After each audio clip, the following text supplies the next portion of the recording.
Thank you to all my patrons who supported me throughout my whole YouTube journey. Hey guys, I'm M.A.D.D.Y, and today we are here with GO! My favorite sports team. Today we are gonna do another episode called Fan Interactions. I know when I was a kid, I was a big fan of the A's. And the only reason why I was a fan of the A's is because they wore the color green. Yeah. So, I know that I went to see an old A's legend. I can't remember his name, but I went... Yeah! I went to see him, and my sister came with me, and we got to stand in front of the World Series trophy, which was pretty cool. Never seen that before in my life, but I saw it, touched it. It was pretty cool. But I actually think that guy died recently. Can't remember his name. But yeah, I think he died recently. But that was my only, fan interaction when it comes to sports. Yeah, I've never met any other person like that. But I've been to many baseball games. I went to one football game. It was a college football, but I count it. And I've been to, I think, a couple hockey games. Yeah, I went to a couple hockey games. But yeah, those are my fan interactions. That's basically it. The people I've wanted to meet my whole life is, of course, Derek Jeter, Aaron Judge, Dwayne "The Rock" Johnson. Oh my god, that'd be so cool if I met him. What other sports legends would I like to see? Odell Beckham Jr. I know he's not on the New York Giants anymore, but he was my favorite Giant. Yeah. Who else? I think that's it. That's the only, big, players that I want to meet, or, sports people I want to meet in my life. But yeah, let's just get into fan interactions. So maybe if you guys have any cool fan interactions, let's go.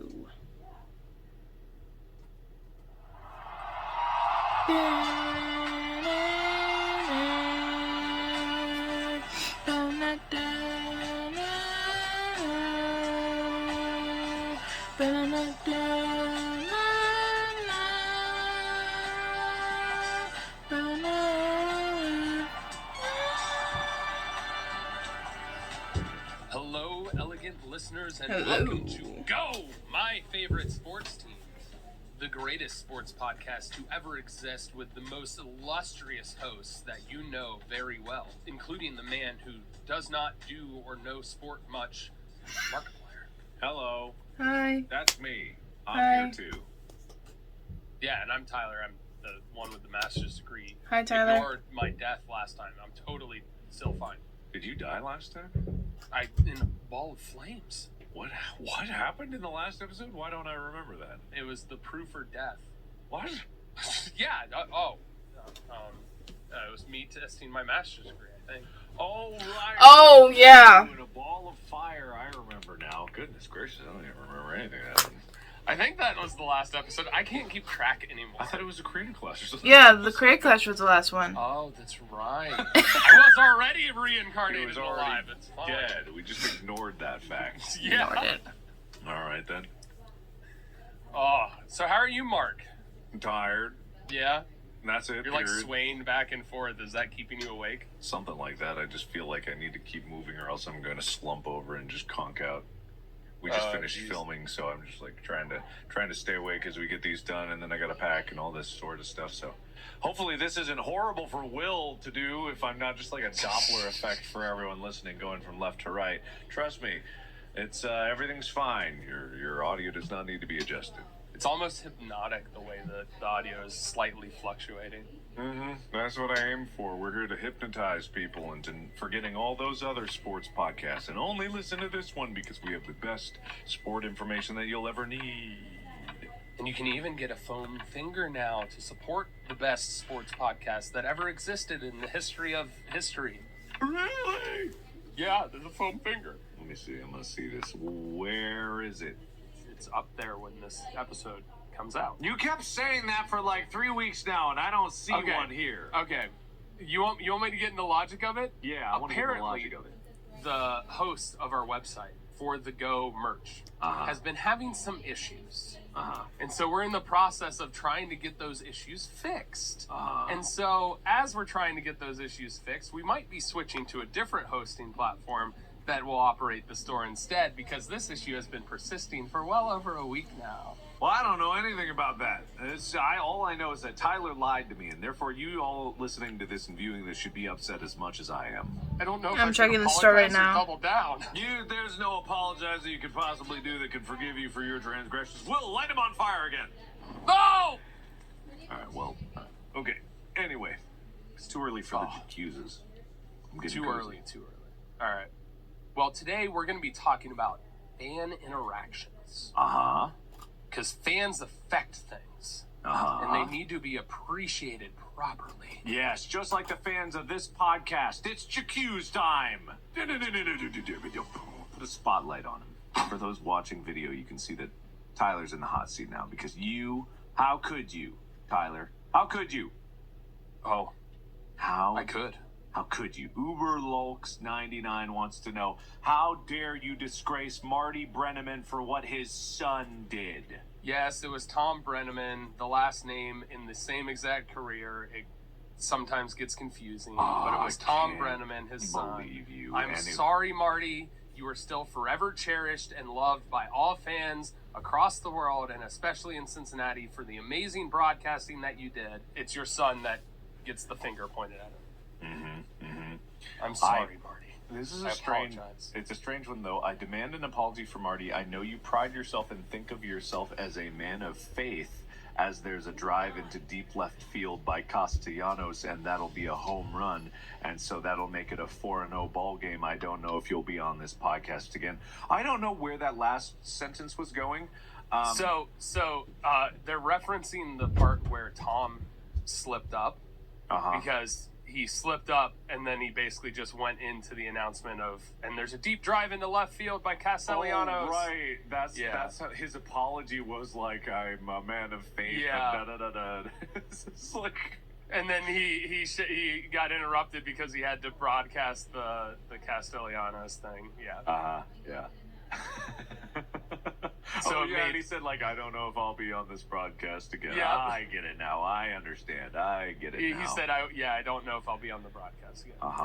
Also, there's a accused from Deranged Beaver who said, how dare you, Tyler? I'll have you know that while there are 159 counties in Georgia, there is no such thing as a Marietta County. Marietta is a city and is basically in Atlanta's backyard, less than 2 miles outside of the...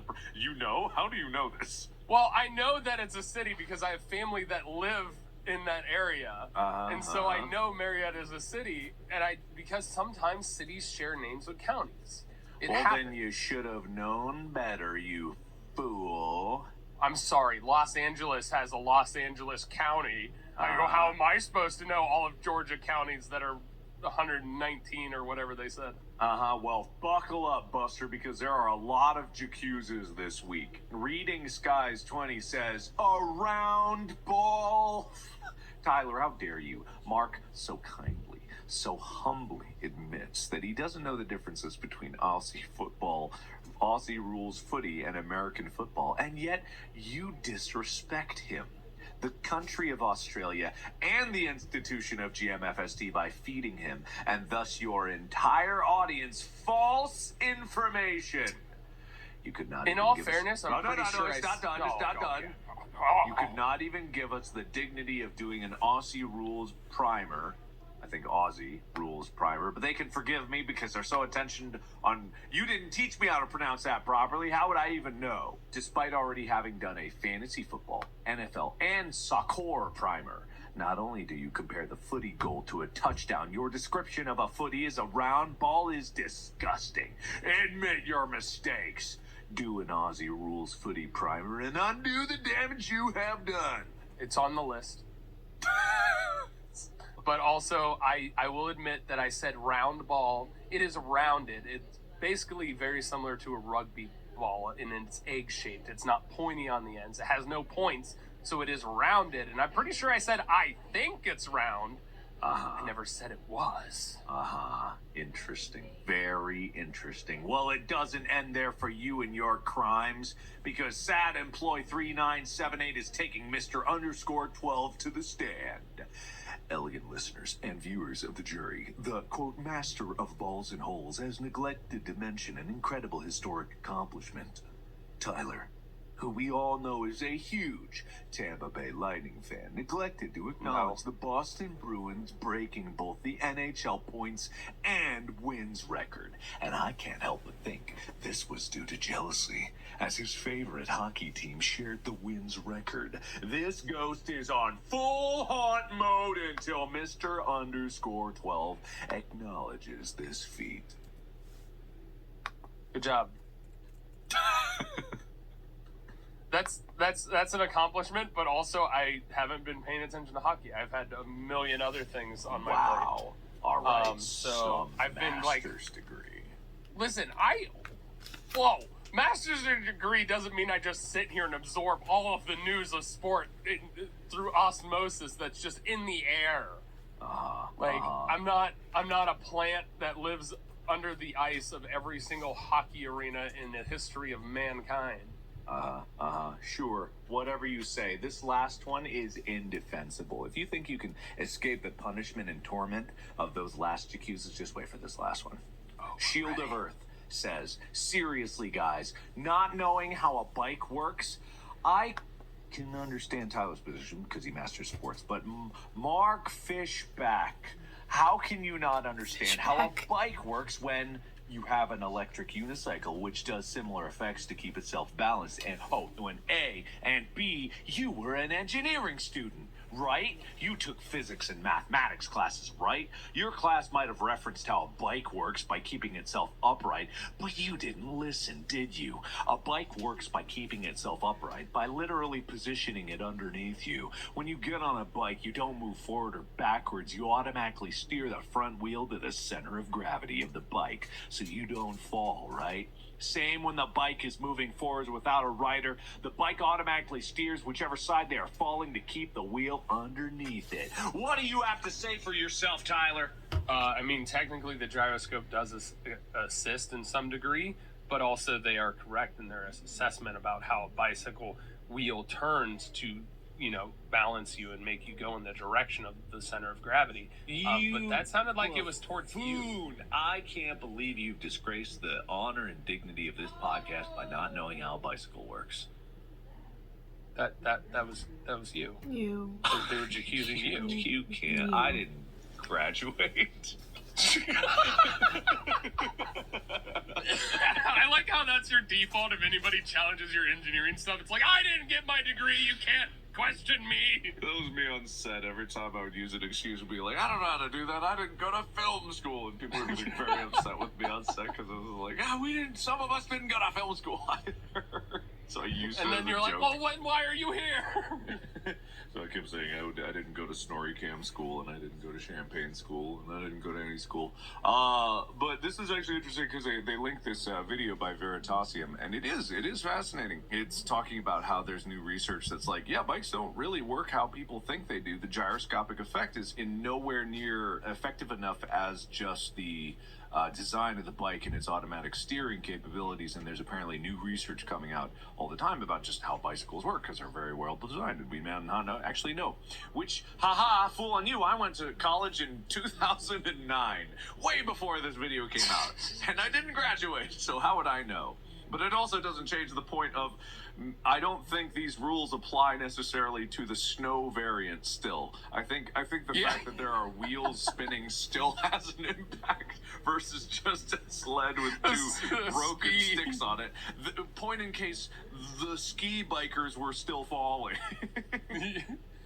Apparently they need to design them better so that the steering compensates for the center of gravity change. Exactly. And also, probably snow has a different impact of the fact that it yields versus doesn't apply sufficient return force or something like that. I don't know. I didn't graduate.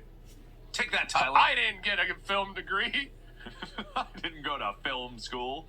Anyway, lots of GQs. It's all done now. Well, Mark. Nah. You've had your fair share of interactions with fans. No, I haven't. Yeah? What? Yeah, you have. Oh. No.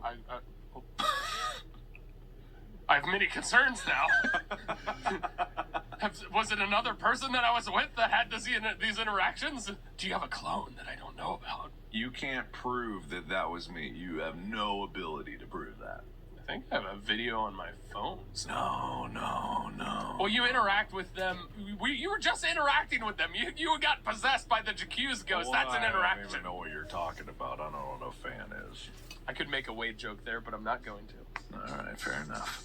All right, but you've joined in on the wave because I saw you join in on the wave that happened at Creator Club. There is no evidence to such things. There's multiple videos. Sure somebody has videos. I did. So there's a lot of different ways that fans interact with each other and with the contest. So today we're going to be discussing all these different kind of ways that fans interact. Some of the more popular ones like the wave. Something more recent that's evolved is the cup snake. And, why sports teams fans have their names, how sports rely on their fans. There's a hint, it's money. It's money? Why is it money? Because they need fans to put a team onto the field. All right. Interesting. But it's really interesting how sports teams create avenues for fans to feel more involved and feel like they're a part of the team, so that in vernacular they say, we drafted this guy, or we won our game, even though they didn't play. Interesting. Act 1. All right. Fan interaction origins. Mark, how far back do you think the wave goes? The wave? Like, when do you think the wave, like fans doing the wave, like around a stadium, began? Coliseum? That'd be cool. There's no historical evidence that would show that, though. The first recording of it was actually in 1981 on October 15th at an athletics playoff game in Oakland against the New York Yankees. Hey! The wave had never been documented, never filmed until that very moment? Nope, that's the first recording. I find that so incredibly hard to believe. Right? There's no, I can't... You'd be so bored back in let's say it's 1200 AD or whatever it is, or CE or whatever it is. It's like, you don't think that someone just got up and was like, oh, everyone cheer, because I know that humans probably get up and cheer even in the Coliseum days. I'm sure that was a thing. So not anyone noticed that if we organize and everyone goes like this, we could make a cool effect, right? Yeah, but that's crazy. Apparently this was the first recording. The funny thing is, you technically weren't wrong because the name of the Oakland Stadium is the Oakland Coliseum. So, okay. Not technically wrong. Right, you're not technically wrong. Right, yes, okay, I get it. The Coliseum, yes, okay, fair enough. I live near it. It's called the Coliseum. There's the part that goes directly to it. There are many theories of how the wave actually started, with people claiming everything from them inventing it at home on their own couch, watching it on TV, watching a game in the 1950s, to it being depicted in Sioux City cave drawings dating back to 215 BCE. How would they get a wave going in a cave drawing? I guess you have people sitting and then other people standing and then it's sitting and then the next depiction is it's moving. I don't know. Okay. That's how I imagine it would work. Okay. It was a flip book between stone tablets. Mark was... and you just saw it happen. Clong. Yeah. Do it again, Dad. All right. Thong. Be a very loud wave. Mm-hmm. But a professional cheerleader, Crazy George Henderson, crazy with a K, mind you, claims to have invented the wave in 1979. He claims that it evolved from earlier types of cheers he did to encourage the audience, such as having fans at San Jose State stand in groups saying San, then Jose. So this was in the early 1970s that he did this. Okay. But after the televised 1981 wave at the athletics game, it started to take off, mostly in Seattle. First at the college level at the University of Washington, but quickly spread to the Seahawks and the Sounders, and then to the world. To the world. Yes, taking it over by storms. Fans could not stay seated and watching the game. They couldn't stand and just cheer. They had to do it in unison to create an illusion of the wave. Okay. It was an addiction. It was an addiction? It was a disease. What? Regardless of how it started, the wave is a great way to energize a crowd, and it's awe-inspiring to see thousands of people coordinate in the spur of a moment to make a wave happen in game. Okay. Or at an event like Creator Clash. All right. See, it's a disease. It keeps spreading. That's how you define a disease, right? Not necessarily. Not all things that spread are diseases. Otherwise, growing a YouTube base, might be considered a disease of some kind. Oh, maybe it is. All right. Maybe it's a good disease. Maybe. A disease of positivity. Sure. Yeah. All right. Let's go with that. Where are you going with this, Tyler? Are you trying to attack the fans out there for supporting me and not you in all their jacuzzas? They're always on my side. They believe in me and my genius. That's awesome. I support you wholeheartedly because you're my friend. Well, take that, you fool. I'm going to win this one. I love misdirecting you and going, I'm not entering this fight. I'm just going to support you. Yeah, okay. Oh, sure thing. That's a loser's mentality. Maybe that's why I win so much. I don't know about that. Anyway, Mark, have you ever tailgated, like before an event, before a sporting event or anything like that? I mean, maybe I've attended one. I can't really speak of something specifically. I feel like in a way, in prep before like wrestling meets, it's almost like we're tailgating for our own wrestling because we're waiting for everybody else to be ready for the weigh-ins and just eating food and talking. Mm-hmm. Yeah, I mean, it's kind of cool, but I don't know if I don't even know what a tailgate really is. So. Yeah. Tailgating, I think, requires a car. Requires to be in a parking lot. Mm-hmm. But apparently it predates the invention of cars and was a few years before the first American football game was played. The first tailgaters were spectating not a sports game, but a Civil War battle. It was on the 21st of July, 1861. What Civil War battle had an audience? All of them, actually. Oh, really? Almost all of them. A lot of times during the Civil War, and I remember this from walking like Gettysburg, they would have basically the wives and kids would be on the sidelines and they'd stay like a good distance away and they'd watch the battle commence. And then they'd run in to help the soldiers and stuff that were wounded as they came back.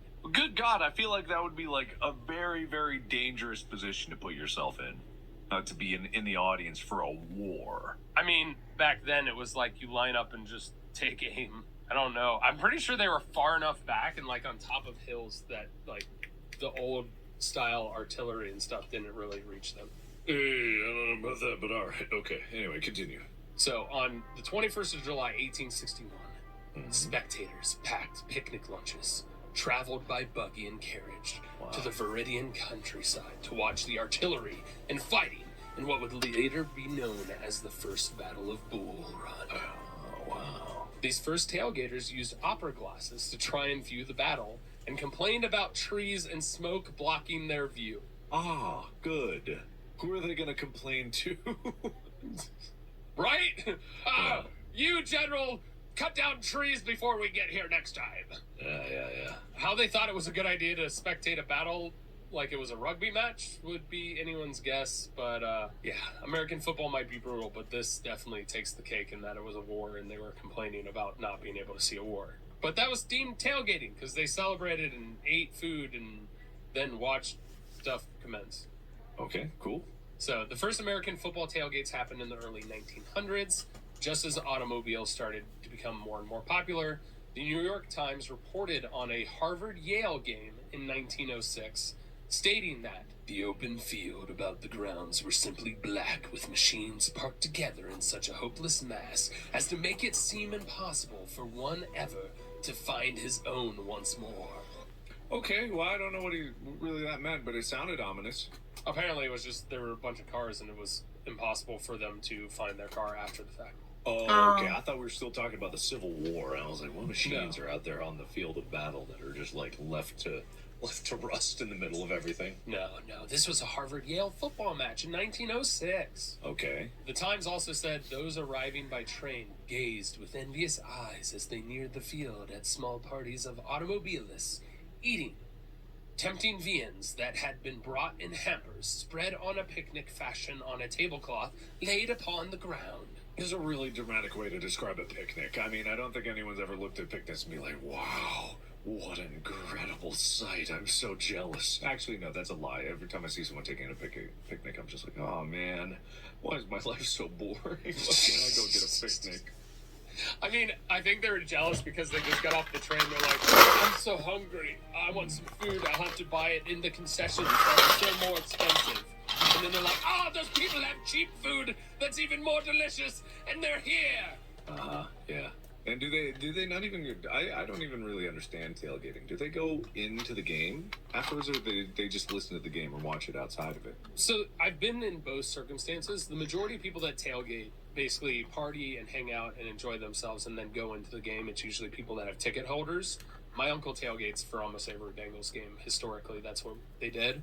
And so, because you have to pay for like the parking slots close to the stadium, so a lot of people will do that. But I've also gone to a tailgate where they don't have tickets, and then they like have a TV and watch it from the parking lot in the frigid cold. It's the worst, and I've done it. But sometimes people just go down there for the experience because you get to talk with fans, you get to meet people that come in from out of town.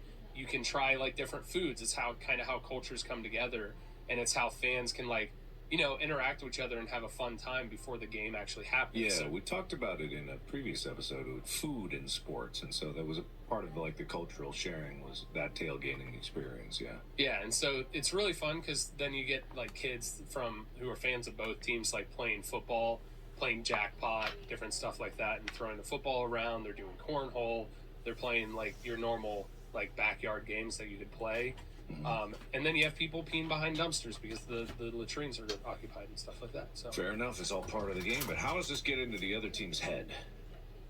The smack talk. It's when another fan decides to walk up to another fan and go, your team sucks, and we're going to beat you into the ground because we're bigger and we're stronger and we're cooler. And does that make the other team afraid? No, because it doesn't affect the team, but it makes the fan less likely to cheer, and then they have less of the home field or the away advantage if their fans travel well. Or if enough of the opposing teams show up, fans, all of a sudden the home team advantage gets nullified because they could potentially be louder in opponent stadium. We saw that a lot happen when San Francisco fans came down to LA versus the Chargers and the Rams, and it was basically almost like it was a home game for the 49ers because there were more Niner fans than there were Rams or Charger fans. Interesting, okay. But we'll talk about that in a different episode when we talk about home field advantage. Okay. But people's ability to travel increased the rise of the automobile usage, meaning more people would then go and support their teams for away games. The increased number of flooding to games, local restaurants basically started to appear near the venues, and college towns struggled to feed the masses, so it increased the number of people bringing picnics.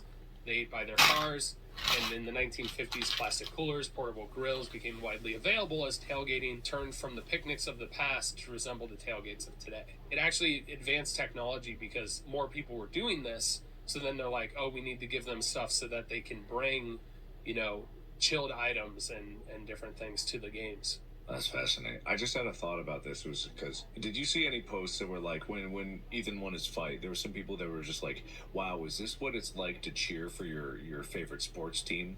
Oh yeah, I did see that. Yeah, and because it's like, this is amazing, and it's like, yeah, that is the feeling that a lot of people who follow sports chase. They want to root for something that they care about. They care about the players, and in the same way, yeah, they do feel that kind of connection in the same way that those people would of the people fighting in creative class, or that the other wouldn't see. And that's kind of like the feeling that we're trying to promote here on Go, is because I don't have a lot of favorite sports teams, but there's probably something out there that you could find that you care about, and that would be really interesting to see them win. And it is exciting, and it's addictive, and so like people do want to go and travel and share these experiences, and they want to be able to share the experiences with other fans, all parts of it before and after, so that people can get more involved. And the more invested they are, the more satisfying it is when they actually do win. So that's interesting. Yeah, it's an adrenaline rush. It's fun. It's euphoric when your team wins. It's all of those different things, and it's obviously hits your dopamine response in your brain, so it creates that happiness and joy on victories. But the downside is you get some pretty deep lulls too when your team loses, because if you get that tied and invest into it, you're gonna feel that loss just like the team does. Yeah, and you can't have ups without downs. Nope. So apparently there's a really cool example of tailgating in the Vols Navy. Since 1962, the University of Tennessee tailgates have been unique. So their stadium is near the Tennessee River. So instead of tailgating with cars and parking lots, They fans tailgate do it boats. by docking their boats on the water. Almost 700 feet of dock space has been added over the years to accommodate all the various watercrafts, and as many as 350 boats may be docked for the big game. And they'll arrive days before and park there, and it's just a rowdy boat tailgate. And then according to some ratings, the Kansas City Chiefs tailgates are the best in the NFL by World Sports Network, as the fans at Arrowhead Stadium have the best experience. Starting in the morning of a home game, the party continues all day and well after the game ends, with barbecue. They even have the tailgating area sponsored by Ford, has live entertainment all the time. They have food trucks. They have the cheerleaders for the team come out there and interact, and a whole bunch of different games. And there's special hospitality tents inside the stadium for season ticket holders to tailgate in as well, with music, complimentary food, drink, photo booth appearances from celebrities and different stuff like that. And it's insanely fancy. Do you almost feel, though, that kind of cheapens the experience? Yeah, it's almost like it takes away from the human element, that it's like you're making it in the stadium, but at the same time, from a fan standpoint, when the team takes notice of the tailgating, it makes you feel valued. Yeah, I suppose it's kind of this warring philosophy, right? The weird example that I think I can take is World of Warcraft, right? World of Warcraft evolved as a game over a lot of different expansions, and in these expansions were features made to cater towards the player base, make it more convenient, make things more accessible, give them more things, give them more things to do, give them more opportunities to feel like a winner, stuff like that. And so in a way, it also diluted the experience of why the game was special in the first place, and why that open sandbox with no rules and no special rewards kind of like made it a cheaper experience. So when I hear about something like tailgating and the NFL being like, yeah, let's give them all these different perks. For me, the idea of tailgating is probably originated just because fans wanted to get together, and they wanted to share food, and they wanted to talk about it, like in a way that was outside of the stadium, and kind of like being outside of the stadium probably felt like a bit of a rebellion, kind of like we're doing our own thing, but we're still here, and we're existing outside of the box, and we do it just because we love it.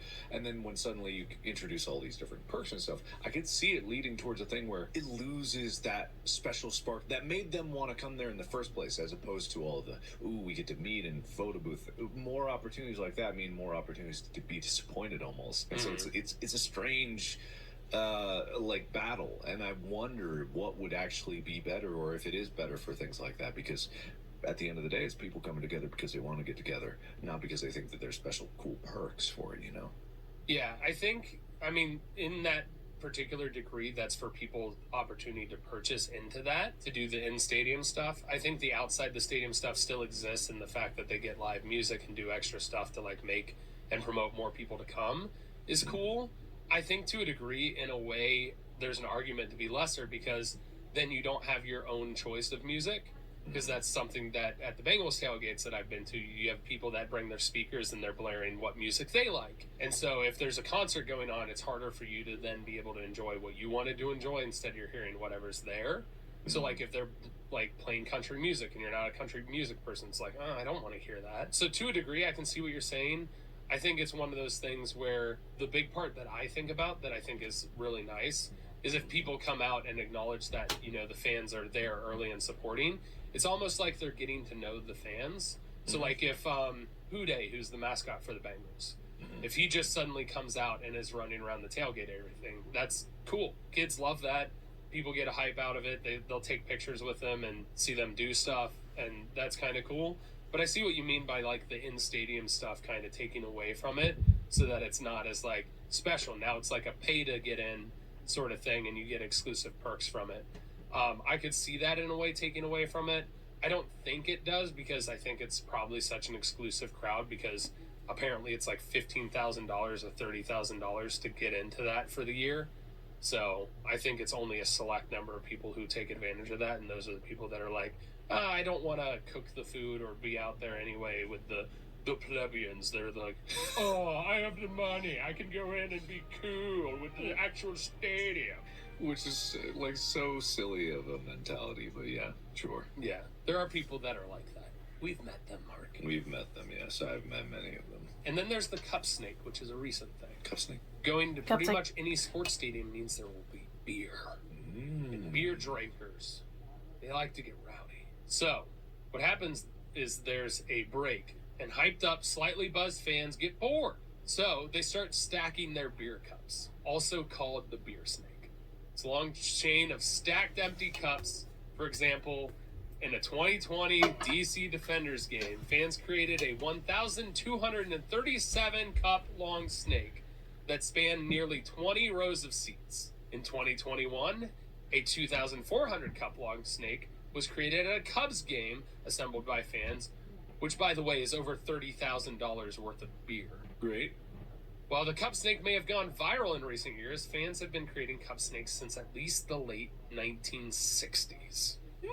And basically what happens is one fan will be like, it's like the 7th inning stretch, and they're just like, all right, everybody throw me your beer cups. Let's make a snake. And so they just start stacking it, and it stretches up and connects fans together because they're interacting with each other, and they're coming together to see how big of a snake they can make. Okay, cool. But there's also probably a downside in that people end up drinking too much. No way. No way. That shouldn't happen. That's illegal. Right? Oh, God, they. Okay. Your window of opportunity is opening, but is your business ready? First drugs. Act 2. Oh, okay.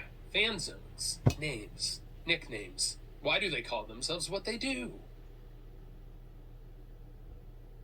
Why? I don't know. Why would you think I'd know? I'm here to learn. I was about to ask you a question, Oh, okay? Okay. What do you got? Did your fan base decide to name themselves, or did you name them? They tried. Put a stop to that shit. Yeah? Yeah. Who Nice. cares? Stupid names. Whatever they got right now is dumb, and even if I came up with it, they're dumb for believing in it. Didn't they, try and call themselves the Pliers? That's so stupid. I feel like that was one of the names, It was. early on in your YouTube career that they're like, That's we're the so Pliers! dumb. I hate that. And they just started putting Plier at the end of their own names, They should feel bad about themselves for even wanting to do that. I mean, Ethan's got his cranky crew. No, he would hate to Jack has his laddies. have anything referred to as that. I know. I'm willing to bet he would abhor that. Well, anyway, the Bengals have M.A.D.D.Y Nation. Okay, sure. So the Bengals fan base named themselves after the iconic rallying cry heard across the jungle on game day, which is M.A.D.D.Y, M.A.D.D.Y, M.A.D.D.Y think gonna beat them Bengals. Mm-hmm. And then it's nobody. While the exact origins of M.A.D.D.Y are unknown, it started popping up in the early 1980s when the Bengals had an unusually good season. Unusually good, okay. The popular theory is that it's an abbreviation of Hudipol, or Hudi beer, which was a Cincinnati native beer and a cheap beer. And so beer vendors would shout Hootie, and eventually was picked up by the fans who morphed it into Houday. But there's also another theory that it was stolen from the New Orleans Saints, Houdat, but that theory is dead wrong, because Houday came first. Okay. Duke All right. University have the Cameron Crazies. So if you attend a Duke basketball game, you had better be prepared from the chaos and shenanigans of the student section, filled with about 1,200 ride-or-die blue paint-covered student fans. Let's go And the name Cameron Bombers. Crazy comes from Cameron Indoor Stadium, where the Blue Devils basketball games are played. And the Devils are also benefiting from their fans who have a history of taunting and cheering in creative ways, such as a time in 1984 when they threw lingerie and condoms at an opposing team member who had been under suspicion of improper advances on a female classmate. Okay. Interesting. How did that affect that player? I mean, that would definitely get in my head, because then you're not thinking about the game, you're thinking about the stuff you're dealing with off the field. Okay. That'd get in their head. It would work. It would work. You're not wrong about that, but also at the same time, isn't that a little rude? Isn't that a little hazardous? Yeah. A little bit. I never said I supported the Duke fan base. I'm just saying what they did. Okay. All right. Some Duke players would turn to the opposing coach until the Duke's coach lost it and shouted at them, "Shut up." So while some may say that the Cameron Crazies can go too far sometimes, you can't deny that they're crazy supportive of their team. Okay, well, I mean, you might be able to deny that, but there's a difference between being supportive of your team and being a villain to the other team. What about camaraderie? What about, like, good sports and all that? Well, now we go to the Cleveland Browns. They're good sports. Of course. They've suffered deeply for a long time. Okay. And they have their fan zone called the Dog Pound. The bleacher section behind the east end zone in the Cleveland Browns Stadium, and it formed in the 1980s from a joke during a Browns training camp that led to defensive linebackers and linemen barking when they would get a sack. Okay. So this quickly spread to fans, and the rest is history. And so when the new stadium was built, they built the Dog Pound as an officially recognized part of the stadium, packed with rabid fans who have been known for their exuberance and misbehavior, pelting opposing teams with dog food, milk bones, and other random objects, leading to dog food being banned in the stadium at one point. All right. Fascinating. That seems, again, hazardous to encourage. What if you took the worst parts of your fan base on the internet and you just encouraged and cultivated that part of it? And now think of all the YouTubers that springs to mind. And it's like, is that really what you want to do? So there are ways in which teams will create this. They're the rough and rowdy fans. And, people in general with groupthink end up escalating too far, but you have to reel them in. And so by having it designated as a zone, you pay attention to who's going in there, and you can find out where and how to dampen them. Yeah, So in some ways, there's a positive mentality to the fact that you create that area. And there's a number of different fan bases, like FC Cincinnati has their fan base. That they have a rowdy group there, but it's always just chanting. I've never seen them do anything like improper. And the thing is, you get the right people in there, they self-regulate because they don't want to be known for that negative thing. So if somebody does something wrong, then everybody else in that group is like, no, we're better than that. And they shut it down.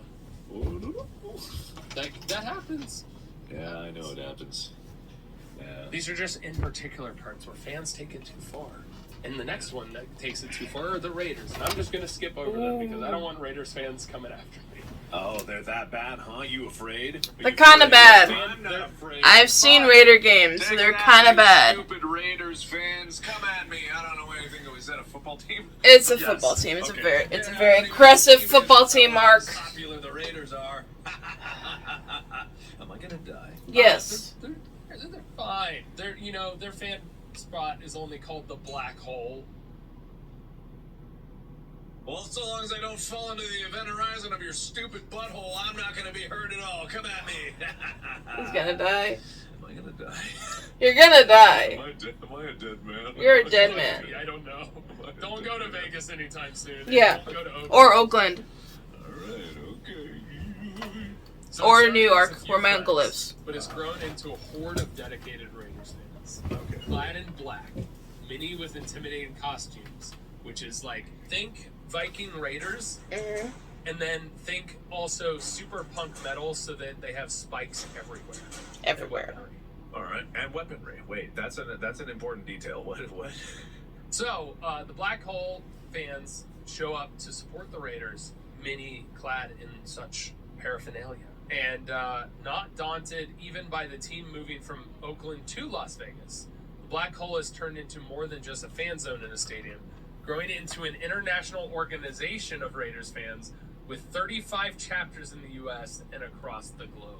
I've heard many stories of the Black Hole and people running into Raiders fans and them being scary. Okay, cool. Good. Very intimidating, in your face. Well, Just I like know they had one the Raider team fan, with and the he's Iron very Curtain intimidating, that- with that or was without Steelers. the What was the Raiders one called? Raiders. I don't I don't know, but they were known for cheap shots and dirty hits and bad play. So, Oops. anyway, Act 3, the final act. Team reliance on fans. Fans have an impact on the game. We know this by the loudness, the fact that the fan zones will throw things at opposing teams. Don't do that. Don't be that person. But they'll use taunts and do different things to try and psychologically get in people's head, to break them out of their zone. Fans cheering can pump up the team and energize their team. They can be used to encourage, and unprompted chanting lifting their spirits and potentially improving a player's performance. This is psychologically proven in the sense that when you go to the gym and you have a workout buddy, I think your expenditure and the much you output, you get like a 10% better workout or greater. One, you don't want to fail in front of somebody because then there's a greater shame in there, and two, you have somebody who's yelling in your ear and encouraging you. Screaming, actually, just like absolutely. as loud as they possibly could in your ear. Yeah. So an energized crowd can almost create a sort of positive electricity that boosts their team's energy. I don't know if you've ever experienced it, Mark, but when I've been like doing sports and stuff, and I'm like last ditch effort, especially in wrestling, and all of a sudden your coach is like, "You can do it, get there!" All of a sudden you get that extra spurt of energy. Oasis! Which is not necessarily a you can do it. It means run away, run as fast as you can. Yeah, not really an encouragement. You're losing. Get to the edge. Get out of bounds! Yeah. But in a study published by the National Library of Medicine, it was found that the average home team points collected dropped by 8% when a crowd wasn't present. So like during COVID, they didn't have the fan energy. On the flip side, the crowd booing and taunting an opposing team can have a debilitating effect on players, throwing them off their game if they aren't prepared and focused. It can also be deafening, and it drowns out any on-field communication and can lead to false starts. This is something that can happen with the NFL. In-helmet headsets are used to combat this, but sometimes you'll even see quarterbacks need to cover the holes for their helmet to be able to hear what the coach is trying to relay through the headset. Okay. But there's also a negative effect. Some players don't do well under pressure. And when they have the weight of tens of thousands of people calling out and reacting to what you do, sometimes people crumble. An example of the impact the fans can have is when the Detroit Lions hosted Monday Night Football for the first time in 9 years, and the crowd was so deafening, the opposing team, the Chicago Bears, had 9 false starts. The Lions ended up winning 24-13, and the head coach dedicated the game ball to the fans. According to Lawrence Jackson, a defensive end for the Lions game, stated in an interview, the fans, they just went crazy. And the entire night, with the penalties they were forcing, it was special. I think that was probably the most energetic game I've ever played. And 9 false starts, that's 5 yards per false start. That's almost half of football field in lost yards the other team. Oh. Sorry, I've been having some internet troubles. We'll see how long that takes. If it takes a long time, then there's only like 4 minutes left, but I'll say what I want to say to fill in the gap. So I have never been to a tailgate before, but I always wanted to. I do have, my uncle is a big Raiders fan. He was not happy at all that the Raiders were going from Oakland to Las Vegas. He was not happy at all. So I don't know if he's still a Raiders fan. I think he is. He has some Raiders stuff still. I want to try to go to a tailgate because that just seems like fun. But there's not like a good arena to do it. The only arena is the Coliseum where the A's don't play anymore. or the Giants baseball field. And I don't think, internet connection, I don't think they have a parking spot or a parking lot that allows fans to park, but yeah, because it's like right in the middle like of a street, like there's no parking lot, so I don't think it would be possible. But like for a football game, yeah. So I'm sorry about that, Tyler. I'm sure the rest of what you had to say mattered. So if I missed anything, I'm sorry, but my internet has not been kind to me today or yesterday. So with that, I'm gonna leave you with that.